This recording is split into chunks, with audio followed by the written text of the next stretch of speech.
नमस्कार दोस्तों। हमने कुछ दिनों पहले आप लोगों को ये बताया था कि दिल्ली नगर निगम द्वारा कई ऐसी नई पॉलिसीज़ लाई गई हैं, कई ऐसे टैक्सेस बढ़ाए गए हैं जिनसे सीधा सीधा दुकानदारों के ऊपर हज़ारों रुपए जो है वसूले जा रहे हैं।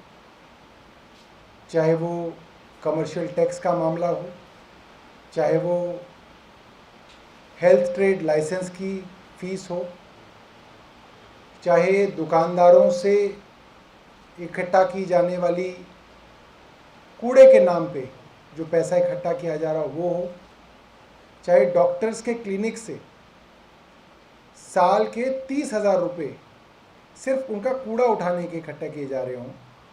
इन कारणों से दुकानदारों में और ख़ास करके बाज़ारों में एमसीडी से खासी नाराज़गी है और आम आदमी पार्टी के कार्यकर्ताओं ने और आम आदमी पार्टी के पार्षदों ने एक हस्ताक्षर अभियान की शुरुआत की थी कि हम अलग अलग बाज़ारों में जाके अलग अलग इलाकों की दुकानों पे जाके दुकानदारों से हस्ताक्षर अभियान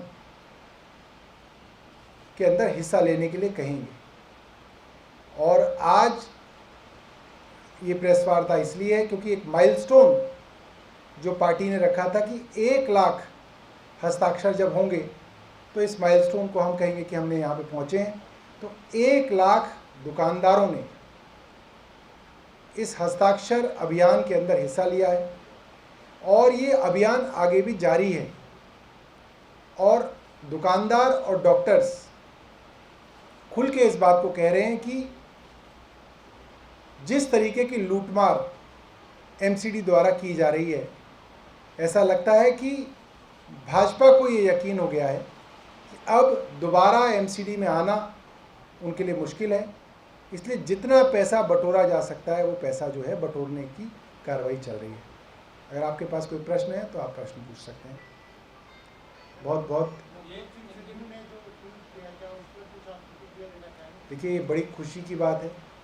आज मुख्यमंत्री जी ने भी कहा है कि अगर हमारे विरोधी जो हैं और अपोजिशन पार्टीज़ भी अगर दिल्ली सरकार की नीतियों की तारीफ़ कर रहे हैं और उनको लगता है आम आदमी पार्टी का जो विज़न है पंजाब को लेके वो एक अच्छा विज़न है, तो मुझे लगता है ये एक स्वागत योग्य बात है। ऐसी परंपरा होनी चाहिए डेमोक्रेसी के अंदर। हाँ जी, सिग्नेचर कैंपेन का आउटकम, ये अभी सिग्नेचर्स और इकट्ठे हो रहे हैं। इसके 2-3 आउटकम्स हैं। एक तो जनता का जो गुस्सा है उसको एक डॉक्यूमेंटेड फॉर्म में एमसीडी के अधिकारियों तक और एमसीडी के मेयर्स तक पहुंचाना और लोगों को इन गलत नीतियों के खिलाफ संगठित करना, ये इसका जो है मेन मोटिव है। और जैसे ही हम आगे पहुंचेंगे तो इन सिग्नेचर्स को सही जगह पहुंचाया जाएगा। आपका प्रश्न हरियाणा के मुख्यमंत्री जी के बारे में है। उन्होंने 2-3 बातें कही हैं। पहली बात उन्होंने कही कि हमारे यहाँ भी पानी की कमी है और दिल्ली में भी पानी की कमी है। आप सब पत्रकार साथी जानते हैं कि अखबारों में, टीवी में दिल्ली की पानी की कमी का तो जिक्र हो रहा है। हमने तो नहीं देखा कि हरियाणा की पानी की कमी का जिक्र कहीं आ रहा हो या कहीं पे नेशनल चैनल्स में चल रहा हो। इसका कारण ये है कि जो भी नदी हो वो किसी एक राज्य से बहती हुई दूसरे राज्य के अंदर आती है और नदियाँ किसी राज्य की नहीं, किसी मुख्यमंत्री की नहीं, नदियाँ पूरे देश की होती हैं और अलग अलग वक्त पे इनके लिए एग्रीमेंट साइन होते हैं अलग अलग राज्यों में, एमओयूज़, कि किस नदी का कितने पानी के ऊपर किस राज्य का हक है। हरियाणा के पास फ़ायदा ये है कि जो नदी हरियाणा से बह के दिल्ली में आती है, अगर आप उसका पानी हरियाणा में रोक लेंगे तो जाहिर सी बात है यमुना का जो पानी दिल्ली में आ रहा है वहाँ पे पानी ख़त्म हो जाएगा और दिल्ली में पानी की कमी होगी। जो कि हमने अलग अलग माध्यमों से दिखाई भी। और ये डेटा है, डेटा गलत नहीं हो सकता, सरकारी डेटा गलत नहीं हो सकता।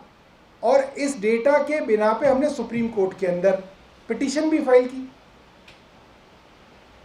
अब जैसे ही इनको पता चला कि सुप्रीम कोर्ट में पिटीशन है, तो इन्होंने वहां से पानी छोड़ना शुरू कर दिया, ताकि जब जिस दिन हियरिंग होगी उस दिन कहेंगे नहीं साहब पानी तो आ रहा है। तो इससे तरह से सिर्फ और सिर्फ लोगों को परेशान करना इनकी मंशा थी। अगर इनके पास पानी नहीं था तो ये पानी छोड़ नहीं पाते, और अब पानी छोड़ा है इसका मतलब जानबूझ के बदमाशी थी। सिर्फ और सिर्फ नगर निगम के चुनावों को देखते हुए हरियाणा की भाजपा सरकार ने दिल्ली के लोगों को 15 दिन तक प्यास के कारण दुखी रखा, यहाँ पे हाहाकार मचाया, दिल्ली बीजेपी ने नौटंकी की, और अब सुप्रीम कोर्ट के अंदर हम गए तो घबरा के पानी छोड़ दिया।